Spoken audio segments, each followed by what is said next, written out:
Hey everyone, doing okay in the heat? Good. Then again, it's better than the fucking snow in the winter, isn't it? Anyway, Loco Profiling episode 33.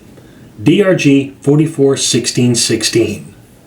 This is actually going to be a partial GMod special because while I do have quite a few pictures of the real locomotive in this video, the first half of it or so is actually filmed in GMod. And thus, I do think that there's enough footage in here to, warrant the outdated GMod special intro. So let's just get on with it. Okay guys, you can lift me up now.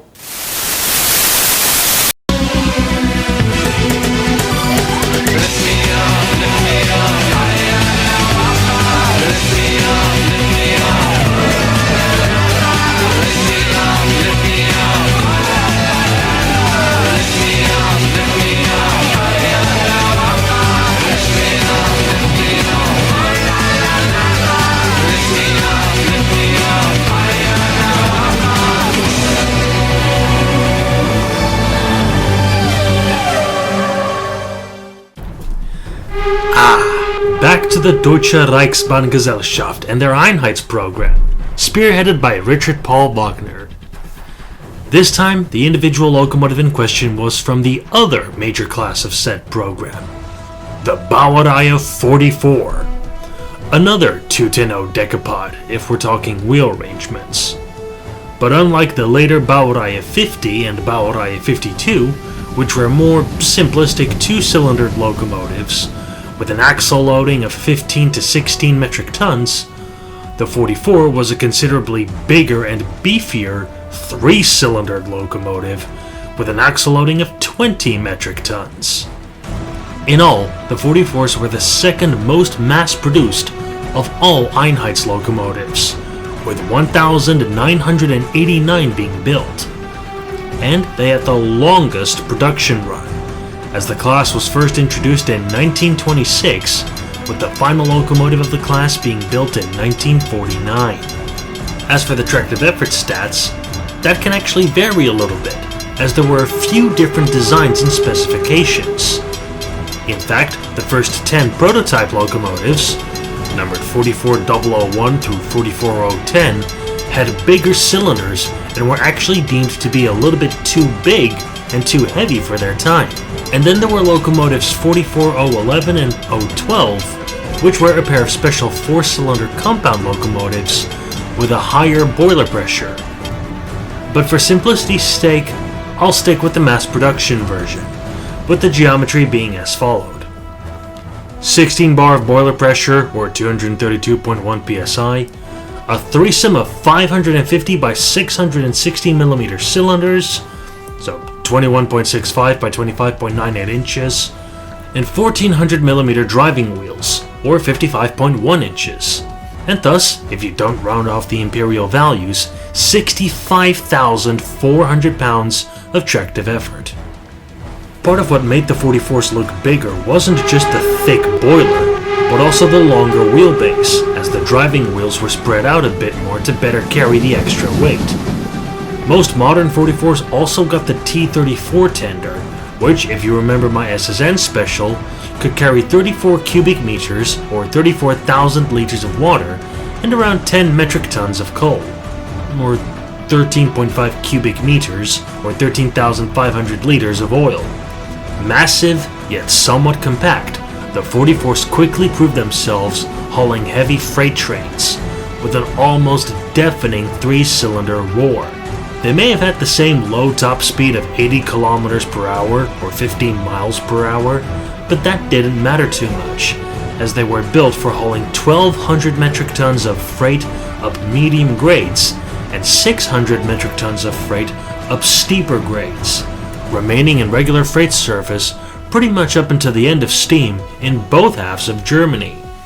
As on both the new Deutsche Reichsbahn of East Germany and the Deutsche Bundesbahn of West Germany, the 44s were among the last steam engines still running or stored serviceably. On the DB, it was an oil-fired 44 which hauled the final steam train in October of 1977, and on the DR, some still remained in the service of some kind well into the 1990s, naturally melding into preservation, with our subject locomotive 441616 being among them. This locomotive's origin was a little bit dubious though. Sure, it was built to a German design, with the locomotive itself being built in December of 1942, or at least accepted to the DRG in that month. But the dubious fact of this locomotive's construction was the location. Krenau! In reality, this was a town which wasn't located in Germany. In fact, Krenau was merely a more German name that was temporarily given in 1941 to the town of Szranów in Poland. Because 441616 was built there, its early years were subject to tampering with the locomotive's service book, giving different sheds for allocation. In fact, after the war ended, with 441616 residing in East Germany, there was fear that the Reichsbahn would have to forfeit the locomotive to the PKP, the Polish state railways. But that didn't happen, with the locomotive racking up a long and productive career with the Reichsbahn. It's also worth noting that 441616 is a so-called Übergangskriegslokomotive, which means transitional war locomotive in English. Because of that, at first at least, the road number literally had the abbreviation UK attached to the back. But more importantly, the UK locomotives were heavily simplified compared to the standard Einheits version, making them simpler, quicker, and cheaper to build and maintain. There were 3 classes of Einheits locomotives chosen for wartime simplification and subsequent mass production. The decapods of the Baureihe 44 and 50, and the Baureihe 86, a smaller 282 Mikado tank, with the same diameter of driving wheels. Yay standardization! No smoke deflectors or skirts over the cylinders, solid disc wheels instead of spoked wheels on the pilot axles, the locomotives usually being painted in solid gray, no separate number plates but painted numbers. And for me personally, the most noteworthy bit of simplification, the cab, which now only had single windows instead of the dual windows on the sides. They didn't have these glass windows in line with the boiler backhead, as cutting the holes for the glass inserts would have cost a bit more time, money, and manpower as part of the construction process. And those were 3 things that had to be rationed as much as possible during the war. As a result, the absence of those windows also gave the cab an unintentionally more armored appearance. Even if apparently some UK locomotives had the cab retrofitted to include those glass windows later on in their lives. The only major noteworthy things about the career of 441616 were 2 rebuilds which included fuel conversion. The first one of these was in January of 1966, where the locomotive got converted to burn oil instead of coal. And then there was the other rebuild in March of 1983, where the fuel conversion went the other way around, as an after effect from the oil crisis in the 70s. In the end, 441616 served its last few years with the Reichsbahn as a modal heating locomotive, meaning it would be used in stationary boiler service, yet the locomotive was in good and complete enough mechanical shape so it could still move under its own power. Ultimately, it was retired in August of 1991 from the DR depot in the town of Bautzen. And that's where this man came into the story. Enter West German locomotive engineer Manfred Welsel, a man who always wanted to buy his very own Baureihe 44 locomotive, but he never got the chance to buy one from the DB. But with the fall of the Berlin Wall, and Germany on its way to being reunified under the West German flag, he could finally buy a 44 from what was left of the Reichsbahn, which is exactly what he did.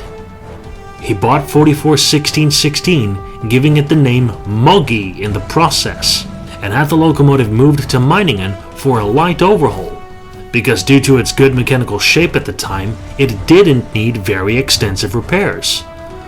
But when it emerged, there was a notable change in the locomotive's looks.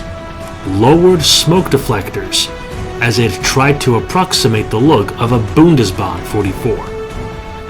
On the Bundesbahn, all 44s had the original quadruple dome boiler, so a steam dome, a feedwater dome, and 2 sand domes.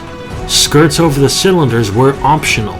They got a modified smokebox door which had the number plate in the middle, with no other features beyond a bracket for the headlight. They got traditional Witte smoke deflectors midway down the boiler barrel, like pretty much any other steam engine on the DB.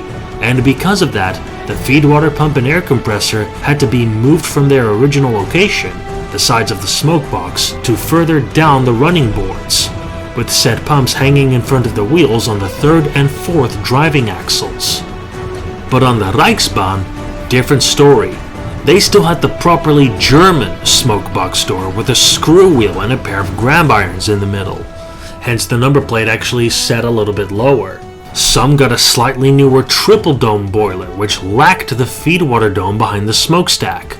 Skirts over the cylinders were now standard, at least on the outer cylinders. The pumps remained in the sides of the smokebox, and because of that, a different variant of the Witte smoke deflectors was fitted.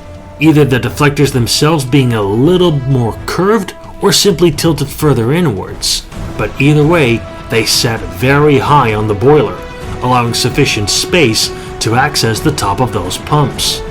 Even the tenders were a little different, with tiny windows directly behind the cab for slightly better weather protection when going backwards, actually doing a better job of closing the cab off from the rear, something that the DB's T34 tenders didn't have.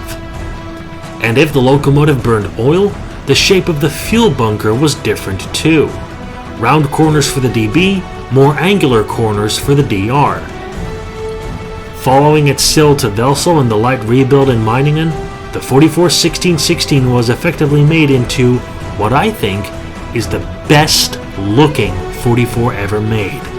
The main change was that the smoke deflectors were moved midway down the boiler like a DB44, but the pumps were still in the sides of the smoke box like a DR44, though apparently they didn't hamper access and maintenance that much, which is great. Beyond that, the 44-16-16 now had a more DB-styled smokebox door, but with the number plate sitting a little bit lower, not quite in the middle. The engine had a quadruple dome boiler, or at least a triple dome boiler with a dummy feedwater dome on it. Skirts over the outside cylinders, no skirting over the inside cylinder, the wartime cab with the single side windows, and the tender having the tiny windows behind the cab. As Homelander would say, it was perfect. Perfect. Everything, down to the last minute details. Exactly. In this form, 44-16-16 would see regular use with the EFZ, or EFZ, whatever. The Eisenbahnfreunde Zollernbahn, or the Railway Friends of the Zollernbahn, hauling occasional passenger trains and tourist service over the Zollernbahn. This is, to put it shortly, either one big railroad or a network of smaller railroads in the state of Baden-Württemberg in southwest Germany. But on occasion, it also muscled some revenue freight trains on both the Zollernbahn and the DB main line. Though since 1994, DB now had a new meaning, as the Deutsche Bundesbahn had merged with the remnants of the Deutsche Reichsbahn to form a new nationalized railroad, the Deutsche Bahn AG. The 44-16-16 steamed proudly throughout the 1990s, but since the end of 1999, the locomotive had been out of service. A rebuild to operation was planned in the late 2000s by Eisenbahnstiftung Joachim Schmidt, or, the Joachim Schmidt Railway Foundation, to put it in English. But sadly, the necessary repairs weren't completed, as it appeared that money ran out in the early 2010s. As of now, the 44-16-16 has been mostly reassembled, and since 2022, it's stored at a roundhouse and railroad depot in Hanau, the home base of the DB Thoroughbred Pacific 01-150.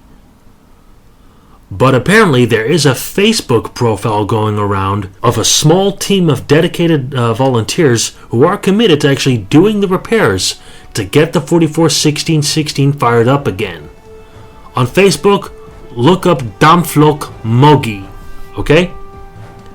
Though, admittedly, it's a little bit strange because it is like an actual profile, one that you would send a friend request to, as opposed to clicking the like button to actually follow them. So it's kind of run more like a personal account rather than a fan page. But still, if you have the time, please check them out. Apparently, they even also left some details so you can even make donations to them. Please be real. Please be real. Please be real. But just don't go full DB on the looks, okay?